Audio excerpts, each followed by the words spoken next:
I've read so many stories here, so I decided to submit my own. About 6 years ago, I was with my friend Tom at my parents' cabin. We decided to head off to a casino located on an Ojibwa reserve about 40 minutes away. The entire stretch of highway between is heavily forested and has no lights, meaning it can get incredibly dark. We got there and played some poker, tried a few table games and grabbed some dinner with our winnings. A pretty successful night overall for the both of us. We ended up leaving the casino at around 1 a.m. A little later than I would have liked, given the lack of any streetlights. We drive for about 20 minutes on the highway without passing any other vehicles, when I notice 2 green orbs just off the highway before a hill. Realizing it was a deer, I slammed on the brakes and waited. Several deer crossed and we resumed driving. The car was going slowly up the hill because it was a starting stop. As soon as we make it over the crest of the hill, Tom screamed, "Holy crap!" Right in front of us was a young woman walking in the middle of our lane towards us, no more than maybe 30 feet away. I slam on the brakes again and come within 10 feet of her. Thankfully, slowing down earlier and climbing the hill meant that we weren't going fast. But what was going through my mind wasn't the fact that I nearly ran over someone. It was that this young woman with pitch black hair was wearing a white nightgown, with no shoes, and was still walking towards us with a blank expressionless face. Not going to lie, that image frightened me, because it looked like something straight out of a horror movie. Tom and I waited to see if she was going to pull up to our window and maybe ask for help or something. She made it to the front of my car and went around the driver's side. She didn't stop, but she raised her hand and dragged it across the side of my car, while continuing her walk. At this point, Tom and I were both freaked out. I asked Tom what to do. He said that we should just get out of here. For whatever reason, I just didn't feel right about leaving, and not asking if she was alright. I looked in the rearview mirror and saw that she was still walking. Having almost hit her and knowing that something just wasn't right, I decided to do something. I told Tom that I was going to ask if she was alright. Tom pleaded that we just go and get out of here. I put on some bravado and told him not to worry and that I would be right back. I put on my blinkers and I stepped out of my car. I left my door open to provide some light and I walked around to the trunk of my car. My interior lights didn't do much blinking, but it allowed me to see an outline of her slightly down the hill. Only able to see her every other second, I yelled, "Are you alright?" She finally stopped walking, but still faced the other way. There was no response. I heard Tom's door open as he was getting out to join me. Suddenly, she started screaming. Tom and I ran back into my car and I just floored it. I got a lot of crap from Tom for the remainder of the ride back to my cabin. I haven't heard or seen anything like that on the highway since then, and I'm pretty thankful for it. That was the creepiest moment of my life.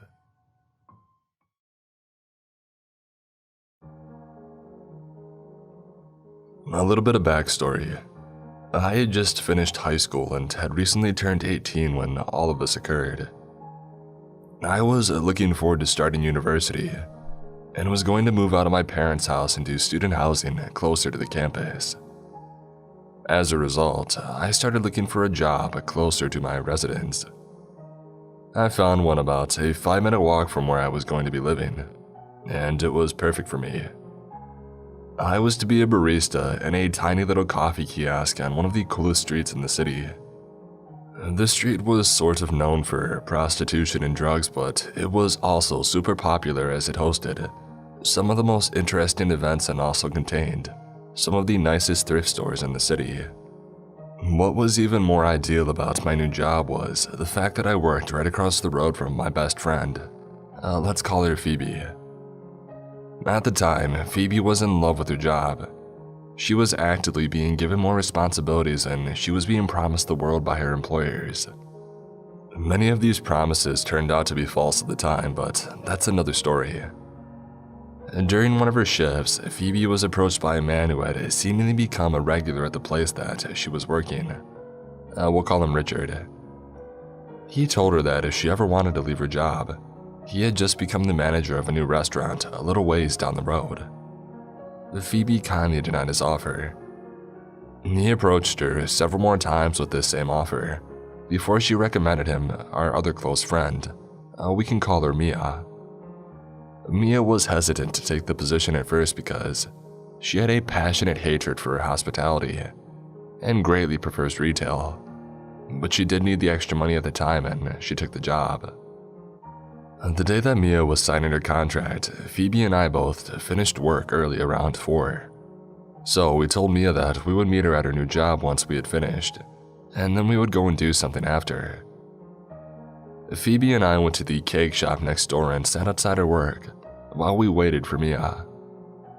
When they finished, Richard followed Mia outside to come say hi to Phoebe.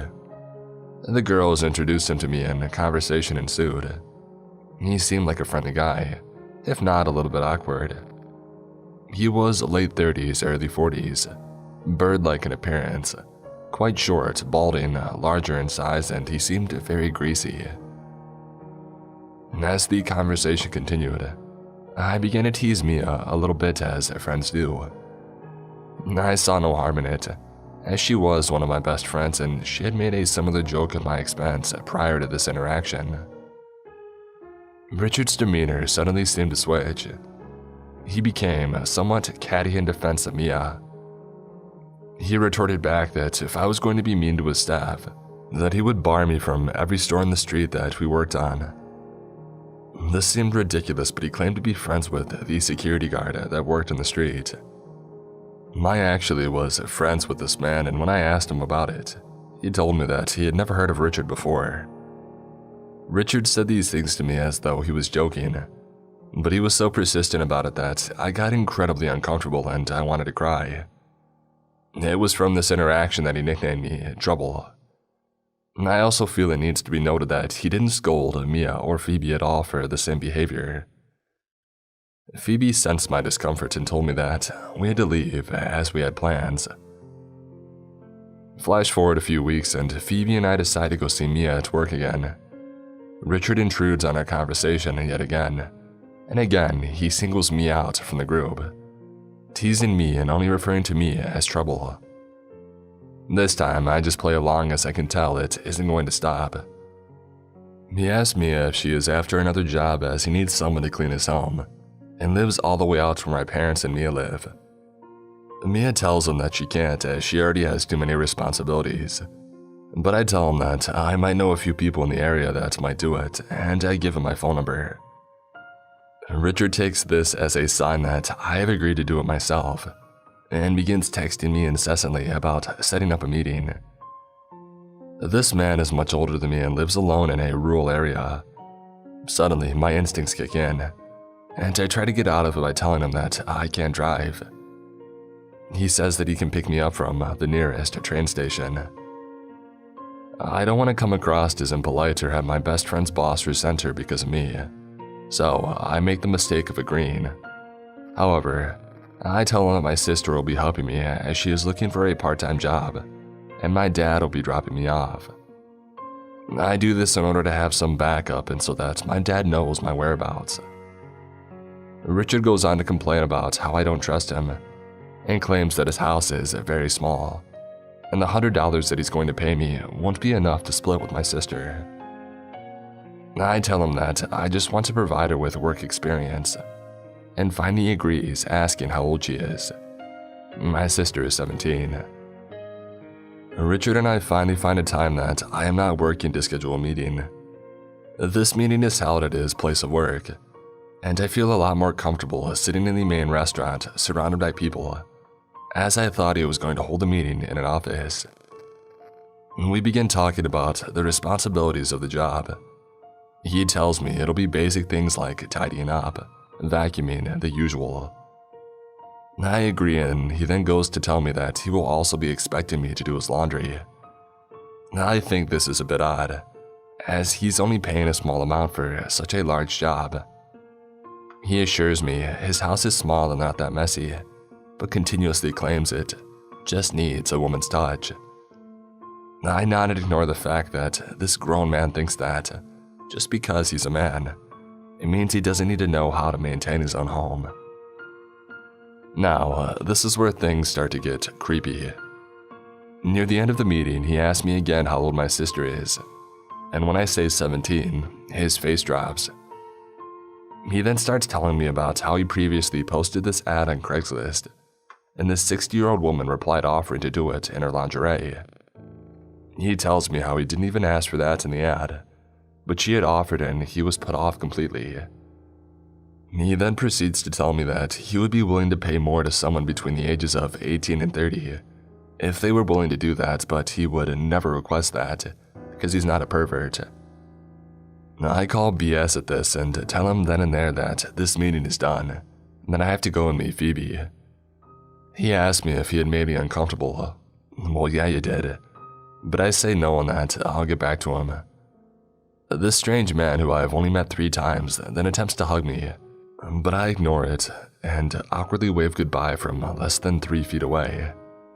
I boost it down the street to Phoebe's work and tell her the whole story.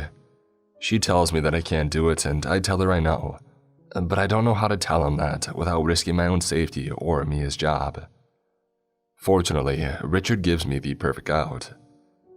He texts me later this afternoon telling me the hopes that I am okay with cats because he is a small one. I see this as the perfect opportunity and lie to him, telling him that my sister and I are both deathly allergic, and neither of us will be open to doing the job. Richard accepts this reasoning after a little persuasion, and I think that I'm finally done with him.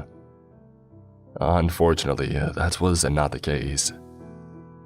Richard proceeded to text me every day asking if I'm mad at him, or if he had made me uncomfortable, asking me how my day was and so on. Just behaving like a preteen in a new relationship basically. And the more that I ignored him, the more he texted. I finally blocked him in March of 2019. This escapade had begun 4 to 5 months prior to this. The blocking didn't stop him though. Mia informed me that Richard was no longer going to be working there, as he had to go in for surgery and we wouldn't have to see him anymore. You see, Richard hadn't only been harassing me, but Mia and Phoebe too, just to a lesser extent. One Saturday morning while I was working, setting up at around 7:45, Richard showed up at my work.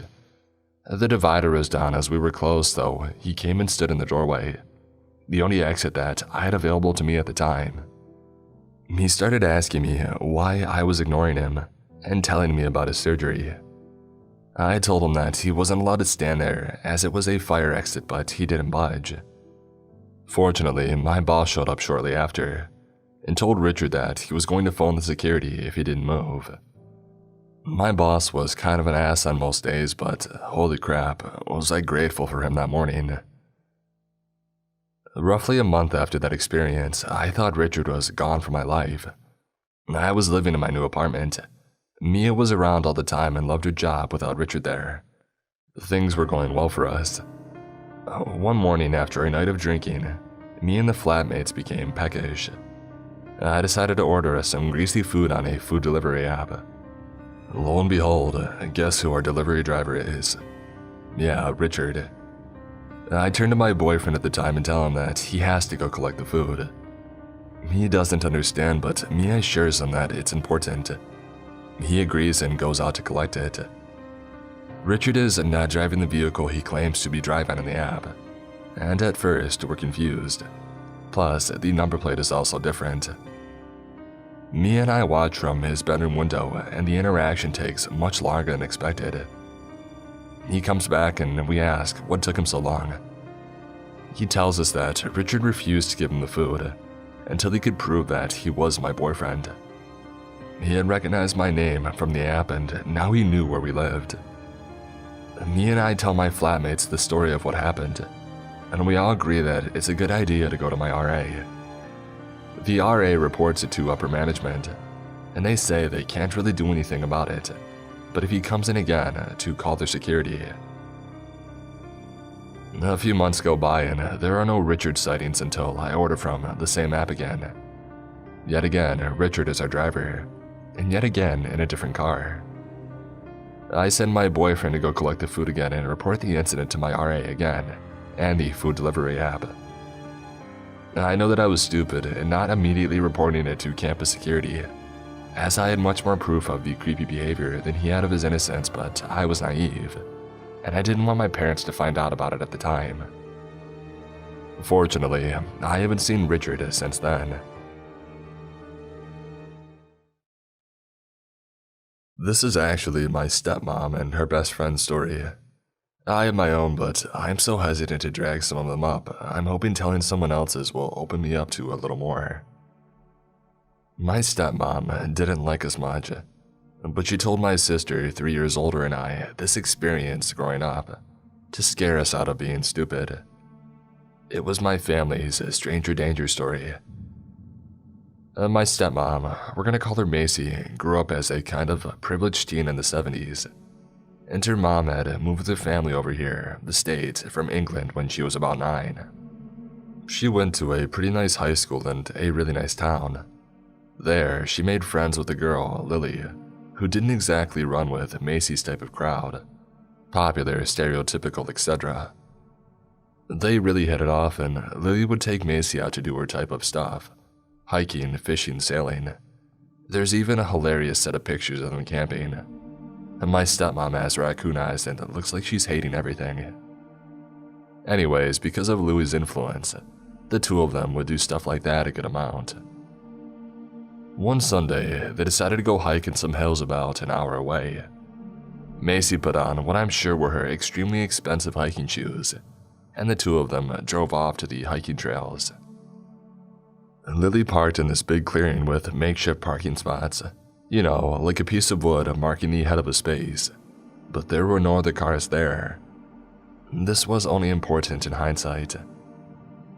They started hiking up the hill, off the path because Lily fancied herself as something of a badass. The hike was nothing extraordinary. If you asked my mom, she would just lament for 15 minutes how sticky and buggy it was.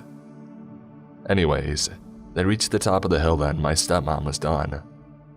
The polished, pampered side of her was coming out and she groaned into Lily and begrudgingly said okay. They would rest and then walk down again, slower. They had been heading down the hill for maybe 10 minutes when Macy started bitching again. Lily conceded to walking down the side of the road instead of the rough hiking trail. So there they are, probably looking like a couple of tools geared up for hiking, and walking down a crappy road. And after not even 5 minutes, a truck pulled up next to them.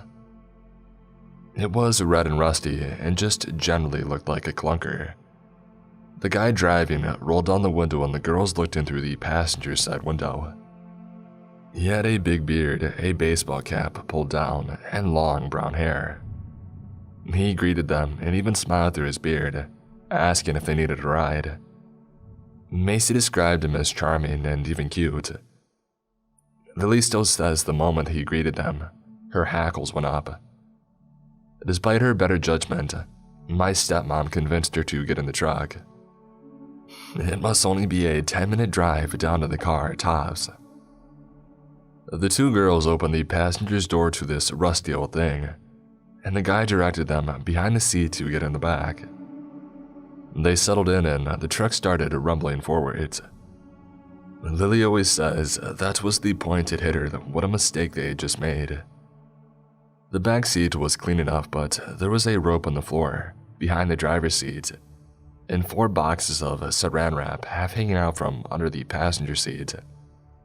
It seemed creepy and weird, but Lily didn't want to freak out my stepmom, so she just kept her mouth shut. After 10 minutes, the woods didn't look any clearer, and they hadn't seen another car the whole time.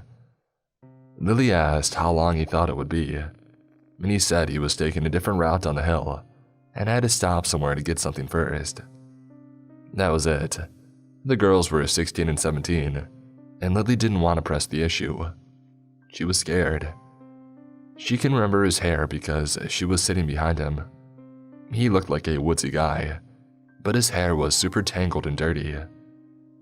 She noticed crusted mud on his collar and tried to find something identifiable about him, but just got scared the more she picked up on little details. He was youngish, strong-looking, and had a foot on both of them, so they didn't ask any more questions, and he didn't offer any information. They just drove on. Several minutes after that, they reached a tiny shack, log cabin looking like place right there in a clearing of trees. There was an old stump where someone had been chopping wood, and a huge axe stuck into the log. Lily was definitely on red alert now. The guy turned off the truck and slipped out of it saying, "I'll be right back, don't go anywhere," and he disappeared into the house. Lily tried to talk to my stepmom about how she was incredibly uncomfortable, but she mostly just dismissed it. Lily started begging, increasingly freaked out, and finally put her foot down, demanding Macy exited the truck with her. And so they got out and walked around the front of the vehicle. The house was about 50 yards in front of them. Why this guy would have left two young girls in the truck alone while going into the house is beyond me. And they wandered around looking at it hesitantly. If this guy really was decent and just trying to give them a ride, it would be super rude just to run off, right? My stepmom had this strict upbringing when it came to manners and a public persona, and she saw it as an issue of that nature. So she actually started to head back to the truck, opening the front door to climb in behind the driver's seat. Lily was pissed off and followed her to yell some more. On the driver's side floor, half hidden under the seat, there was a big hatchet. It had dried, red-brown stains covering the blade and stuck to the floor under it. Lily understandably lost her crap after seeing it, and my mom started getting hysterical. They decided that leaving was by far their best option at this point, and just booked it off the side of the property into the trees, until Lily was fairly confident they were on their way back down the hill. My stepmom cried all the way down. Lily felt bad about it, but was also completely freaked out that he would hear it and kept trying to calm her down. When they finally got back down to the bottom and saw the old wooden fence that surrounded the original parking area, they were relieved. But as they got closer, they saw it. The truck. It was parked on the other side of the gravelly makeshift lot, just sitting there, facing the other way innocently. They couldn't see if anyone was in it, and of course, Macy wanted to run for the car, but Lily was super hesitant. She managed to calm my stepmom down, saying that she wanted to wait before running out into the open to see what was out there. Remember, this is in the 70s, there's no cell phones, there was no ranger station or anyone around. The parking lot was big and empty and open, and who knows what would have happened if they decided to stroll across it. Thankfully, Lily convinced my stepmom to chill, and the two of them hunkered down against a big tree, hidden by bushes and other trees, and waited it out for what seemed like to be a couple of hours, when dark started to fall. All the animals started coming out and making noises, and my stepmom predictably started getting antsy about this and bothering Lily, who was tired and moments away from giving in. She was planning her dash to the car when they heard a clunk. Across the twilight-lit lot, they watched as one of the back doors of their car swung open, and the bearded guy slid his way out of the back seat.